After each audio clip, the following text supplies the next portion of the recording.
Hello दोस्तों, हम आज बात करेंगे। हमारा जो एक टॉपिक है वो है थायराइड ग्लैंड, यानी किसका बात करेंगे, थायराइड ग्लैंड की बात करेंगे। इससे पहले हमने देख लिया था पीनियल ग्लैंड को कंप्लीट कर लिया।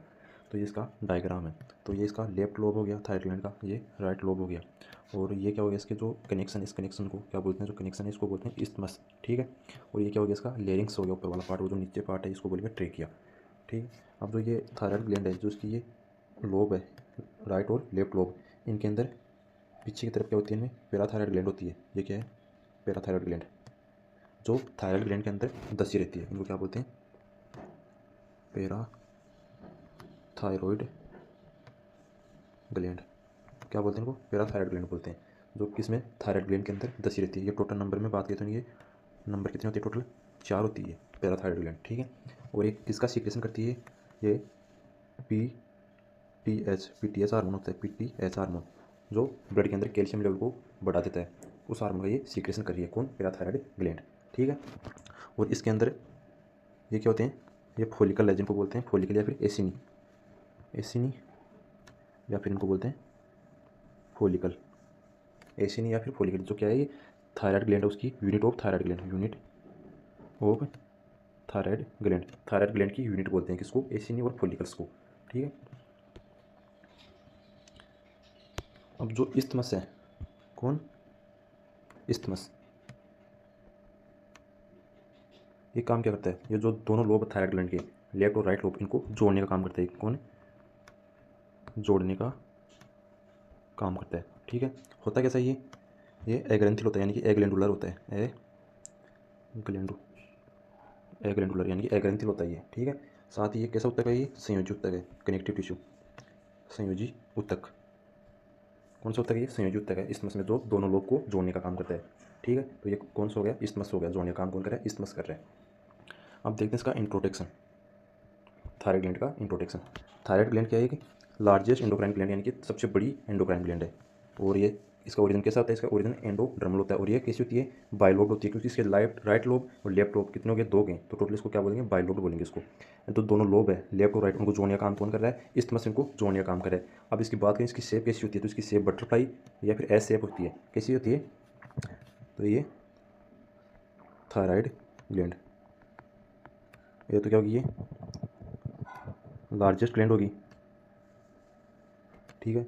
बात करते हैं ये ओरिजिन में कैसी होगी, एंडोडर्मल होगी। ठीक है। साथ ही कैसी हो गई है, बाइलोब्ड, बाइलोब्ड हो गई है। और ये जो कैसी, इसकी शेप बोले तो बटरफ्लाई शेप हो गई, बटरफ्लाई शेप, या इसको एच शेप भी बोल सकते हैं। कैसा, एच शेप की डिजाइन में होती है, कौन, थायराइड ग्लैंड। तो इसका ये बेसिक इंट्रोडक्शन हो गया। और ये होती कहाँ पे है, जो ट्रेकिया है उसके दोनों ओर, ट्रेकिया के दोनों ओर, और गर्दन के एंटीरियर रीजन में सामने की ओर स्थित होती है। और थायराइड ग्लैंड है, इसके पीछे सामान्यतः 4 पैराथायराइड ग्लैंड, जो हमने पिछले अभी भी डायग्राम के अंदर देखा था, इसमें 4 पैराथायराइड ग्लैंड होती है, जो किसका सीक्रेशन करती है, पीटीएच हार्मोन, हार्मोन का सीक्रेशन करती है, जो थायराइड ग्लैंड के अंदर दसी रहती है। टोटल नंबर में कितनी होती है, 4 होती है। अब बात करते हैं इसके पार्ट्स की, parts of thyroid gland. Right lobe हो गया, लेफ्ट लोब हो गया, इस्थमस हो गया, इसके 3 पार्ट हो गए थायराइड ग्लैंड के।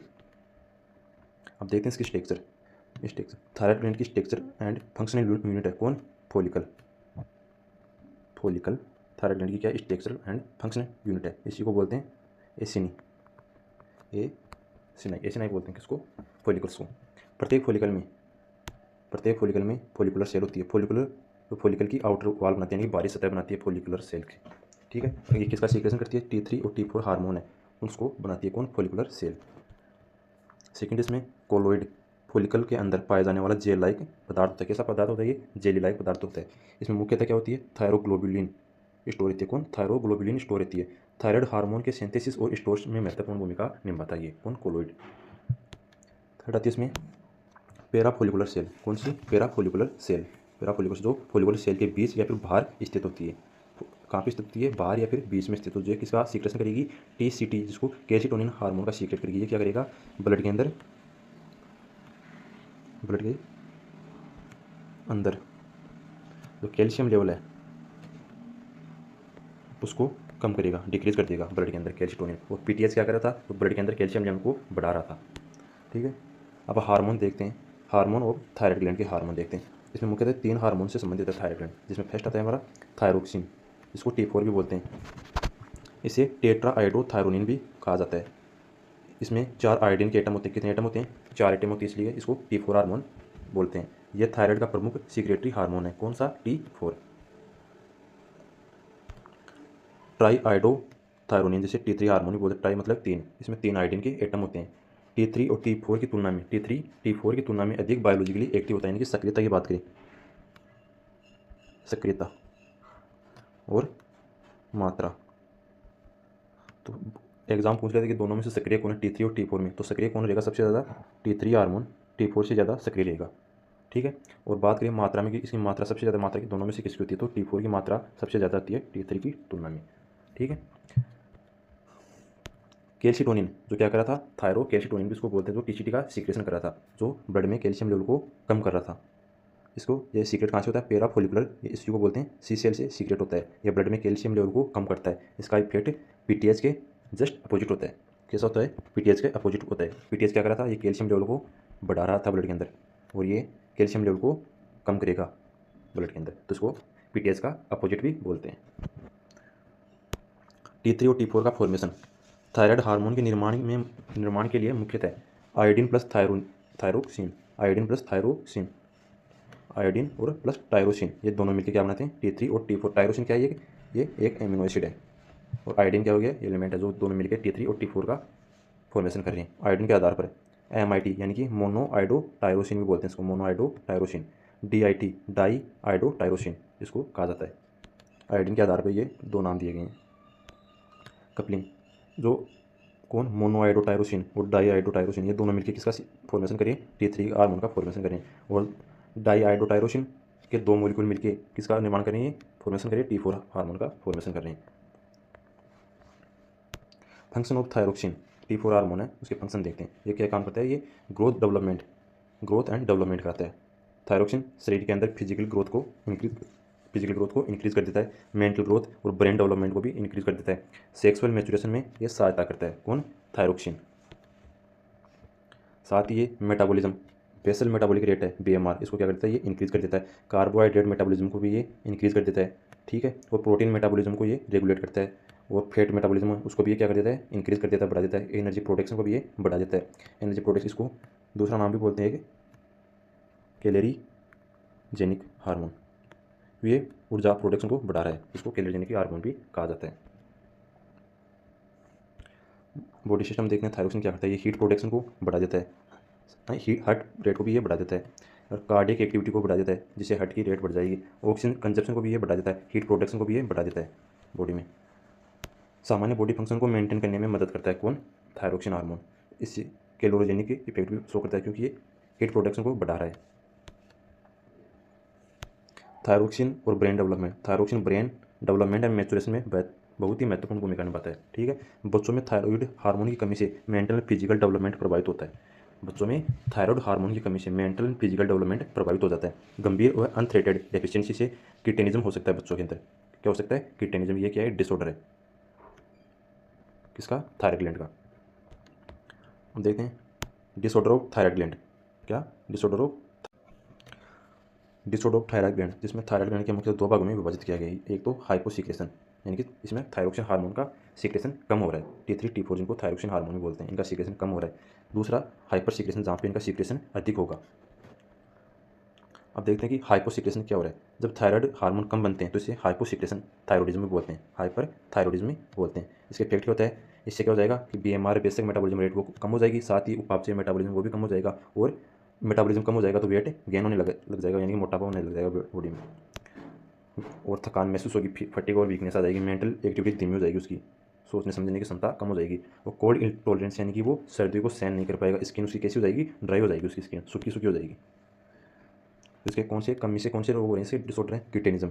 बच्चों में सीवियर हाइपरथायरॉइडिज्म के कारण होता है, यानी कि बहुत ही ज़्यादा कम मात्रा में, यानी कि बहुत ही कम हो गया किसका लेवल? थायरोक्सिन हार्मोन का, तो इसे सीवियर हाइपरथायरॉइडिज्म बोलते हैं। जिससे कौन सी डिसऑर्डर हो जाएगा? किटेनिज्म हो जाएगा, जिससे फिजिकल और मेंटल डेवलपमेंट प्रभावित होगा।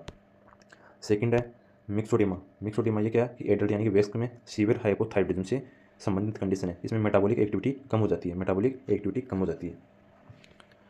फिर देखते हैं इसमें गोइटर क्या है? कि थायराइड ग्लैंड के इनलार्जमेंट को गोइटर कहा जाता है, जिसे गेंगा रोग भी कहते हैं। थायराइड ग्लैंड के इनलार्जमेंट यानी कि थायराइड ग्लैंड इसमें बढ़ने लग जाती है, जिसे गोइटर या फिर गेंगा भी बोलते हैं। इसका मुख्य कारण है आयोडीन की डेफिशिएंसी। आयोडीन डेफिशिएंसी यानी कि T3 और T4 सीक्रेशन कम हो जाएगा, TSH स्टिमुलेशन मिलेगा, जो थायराइड ग्लैंड है उसको क्या करेगा, इनलार्जमेंट होने लग जाएगा और गोइटर रोग होगा। अब दो टाइप इसके, ये तो एंडेमिक गोइटर, ये किसी पर्टिकुलर जियोग्राफिकल एरिया में रहने वाले अधिक लोगों में पाया जाता है, यानी कि जो पर्टिकुलर एरिया के अंदर रह रहा है, एंडेमिक यानी कि वहीं पाया जाएगा। अक्सर आयोडीन की डेफिशिएंसी रिलेटेड होता है। स्पोरेडिक गोइटर आइसोलेटेड या इंडिविजुअल केसेज में होता है, ये किसी स्पेसिफिक जियोग्राफिक एरिया तक सीमित नहीं रहता, यानी कि बहुत अधिक फैला हुआ रहता है, एक इसका फिक्स स्पेसिफिक एरिया नहीं होता इसका। हाइपर थायरॉइडिज्म यानी कि T3 T4 का सीक्रेशन बहुत ही अधिक हो रहा है, थायराइड हार्मोन अधिक मात्रा में सीक्रेटेड हो रहे हैं T3 और T4, तो इसको बोलेंगे हाइपर थायरॉइडिज्म। इसकी इफेक्ट क्या है, ये BMR बेसिक मेटाबॉलिज्म रेट इसमें बढ़ जाएगी, वेट लॉस होगा बॉडी का, हार्ट रेट वो भी क्या इसमें इंक्रीज हो जाएगी, इंक्रीज स्वेटिंग हो जाएगी, यानी कि पसीना आने लग जाएगा उसको बहुत ज़्यादा, हीट इंटॉलरेंस यानी वो गर्मी को उष्मा को सहन नहीं कर पाएगा, और इरिटेबिलिटी हो जाएगी, नर्वसनेस हो जाएगा, इरिटेबिलिटी दिखाएगा, वो शो करेगा। इंक्रीज मेटाबॉलिक रेट इंक्रीज हो जाएगी उसकी। अब इसके डिसऑर्डर कौन से हैं, एक्जोथैलेमिक गोइटर या इसको ग्रेव डिजीज भी बोलते हैं, एक्जोथैलेमिक गोइटर या इसको ग्रेव डिजीज भी बोलते हैं। ये हाइपरथायरॉइडिज्म का कॉमन कोज है, इसका हाइपरथायरॉइडिज्म का कॉमन कोज, इसमें थायराइड इनलार्जमेंट के साथ साथ प्रोट्रूडिंग आई यानी कि एक्जोथैलेमस हो सकती है, यानी कि इसमें क्या होती है कि नेत्र गोले के नीचे श्लेष्मा का जमाव होने से कोर्निया बाहर की ओर निकला हुआ प्रतीत होता है। इसमें क्या होता है, यानी कि इसमें क्या हो जाता है, श्लेष्मा का जमाव हो जाता है नेत्र गोलक के नीचे श्लेष्मा का जमाव हो जाता है, जिससे क्या हो जाएगा, जो कॉर्निया है बाहर निकला हुआ प्रतीत होता है, बाहर निकला हुआ नेत्र गोलक के नीचे श्लेष्मा का जमाव हो जाता है, जिससे कॉर्निया बाहर निकला हुआ प्रतीत होता है। इसे फेयरफुल आई भी बोलते हैं। साथ ही ये कैसा आता है, ये ऑटोइम्यून डिसऑर्डर है, कौन सा, ऑटोइम्यून डिसऑर्डर, सब प्रतिरक्षा रोग है ये। पल्मर डिजीज इसमें क्या होती है कि थायराइड में टॉक्सिक नोडुल्स के कारण क्या हो जाता है, हाइपरथायरॉइडिज्म हो जाता है। कैल्शिटोनिन जो काम क्या करा था, ये कैल्शियम लेवल को कम करा था ब्लड में, कैल्शियम लेवल को ये कम करा था ब्लड के अंदर, कैल्शिटोनिन। इसका सोर्स क्या है, पेरा फोलिकुलर सेल, जिसे सी सेल भी कहते हैं, पेरा फोलिकुलर सेल या सी सेल भी इसको कहते हैं। इसका मेन फंक्शन क्या हो गया कि ब्लड में कैल्शियम लेवल को ये कम करेगा। साथ ही ये ओस्टियोक्लास्ट एक्टिविटी को इनिबिट करता है, कर देता है, बोन में कैल्शियम डिपोजिशन को प्रमोट करता है, ब्लड कैल्शियम लेवल को कम करने में मदद करता है। ये बोन के अंदर तो कैल्शियम डिपोजिशन को ये प्रमोट कर रहा है, यानी कि बढ़ा रहा है, लेकिन ब्लड के अंदर कैल्शियम लेवल को ये क्या कर रहा है, कम कर रहा है। कौन, TCT। और ये किसके अपोजिट होता है, ये PTS हार्मोन के अपोजिट होता है, PTS हार्मोन के जस्ट अपोजिट हार्मोन है कौन, TCT। अब कुछ पॉइंट्स है जो एग्जाम में कई बार पूछे जाते हैं, इसी एक बार इसको शॉर्ट में देख लेते हैं। लार्जेस्ट प्योर एंडोक्राइन ग्लैंड, तो वो कौन सी होगी, थायराइड ग्लैंड होगी। ठीक है, इसका ओरिजिन कैसा है, एक्टोडर्मल, इसका क्या हो गया, ओरिजिन हो गया, बनी होती है। इसके शेप की बात करें, शेप कैसी होती है, बटरफ्लाई लाइक होती है, फिर उसको एच शेप बोलते हैं, कैसी होती है, बटरफ्लाई शेप या फिर एच शेप होती है। ठीक, इसके पार्ट कौन से हो गया, राइट लोब हो गया, लेफ्ट लोब हो गया, इस्थमस हो गया, तो दोनों को जोड़ने का काम करता है ये, इस्थमस राइट लोब को, लेफ्ट लोब को। इस टेक्स्ट में फंक्शन यूनिट क्या होगी इसकी, थायराइड फॉलिकल या फिर एसिनी, इसकी फंक्शनल यूनिट होगी। फॉलिकुलर सेल जो किसका सीक्रेशन करिए, T3 और T4 हार्मोन का सीक्रेशन करिए फॉलिकुलर सेल। सी सेल जिसे पैरा फॉलिकुलर सेल बोलते हैं, ये क्या करिए, TCT हार्मोन का सीक्रेशन या फिर कैल्शिटोनिन हार्मोन का सीक्रेशन करा, जो कैल्शियम लेवल को ब्लड के अंदर क्या करे, कम कर रहे हैं। T3 जिसको टायरोआइडोथायरोनिन भी कहते हैं, T4 जिसे थायरोक्सिन या फिर टेट्राआइडोथायरोनिन भी इसको बोला जाता है। मात्रा बात करें तो मात्रा में कौन ज़्यादा होगा, T4 ज़्यादा होगा T3 से, और सक्रियता की बात करें तो T3 ज़्यादा सक्रिय होगा T4 से। ठीक है, T3 is more biologically active than T4। सक्रियता कौन ज़्यादा सक्रिय कौन रहेगा, T3 ज़्यादा सक्रिय रहेगा, और मात्रा किसकी ज़्यादा होगी, T4 की। T4 कंटेंट 4 आयोडीन एटम, यानी कि जो T4 हार्मोन है उसमें 4 आयोडीन के एटम पाए जाते हैं, और जो T3 हार्मोन है उसके अंदर 3 आयोडीन के एटम पाए जाते हैं। थायरोक्सिन क्या करता है, ये BMR बेसिक मेटाबॉलिज्म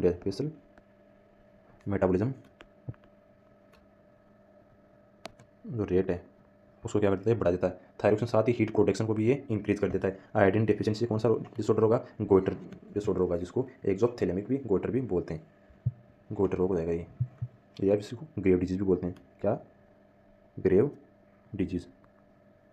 ठीक है, हाइपोथायरॉइडिज्म इन चिल्ड्रन, बच्चों के अंदर T3 T4 की कमी से कौन सा रोग होगा, डिसऑर्डर होगा, क्यूटेनिज्म। और हाइपोथायरॉइडिज्म की कमी यानी कि अगर एडल्ट के अंदर ये कम हो जाए T3 T4 तो कौन सा होगा, मिक्सोडियम हो जाएगा। हाइपरथायरॉइडिज्म प्लस एक्सोप्थेलेमिक, इसको बोलते हैं दोनों मिला के ग्रेव डिजीज़। ठीक है। कैल्सीटोनिन ये क्या करता है, ब्लड में कैल्शियम लेवल को कम कर देता है, इसी को बोलते हैं TCT PTH। ये क्या करता है, ये PTH को दूसरा नाम, एक और नाम इसका कोलिप हार्मोन जिसको बोलते हैं, कौन सा, कोलिप हार्मोन। कोलिप हार्मोन किसको बोलते हैं, PTH को, जो ब्लड में कैल्शियम लेवल को बढ़ा देता है। तो ये हमारा टॉपिक हो गया पूरा कंप्लीट, कौन सा, थायरॉयड ग्लैंड। इससे नेक्स्ट हम टॉपिक देखेंगे वो हमारा है थाइमस ग्लैंड। ठीक है, थैंक यू।